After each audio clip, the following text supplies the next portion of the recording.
Okay, but who are the Palestinians? Because most of them are Jordanian refugees. Maybe this is a better way to show people. Palestinians, like any people, are rooted in their land. Italians today are not the same Italians as the Roman Empire, since tons of people groups would mix in with the ancient Romans and create the Italians we know of today. Well, Palestinians are no different.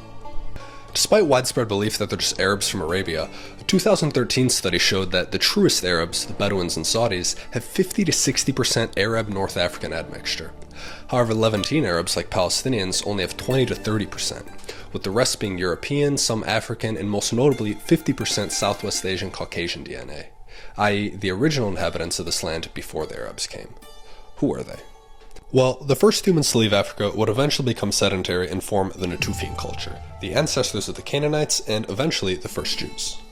But with the entry of the Egyptians, Philistines, Assyrians, Babylonians, and Persians, many Jews would be exiled, and we are left with a more generally Syriac population. Tribes like the Edomites, Phoenicians, Moabites, and Aramaeans, along with many Jews and Philistines, would mix and assimilate into the wider Aramaic-speaking society. And that's why Jesus ended up speaking Aramaic.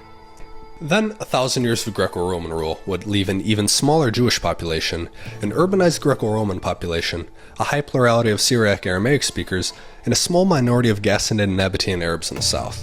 Which brings us to that 20-30% Arab DNA.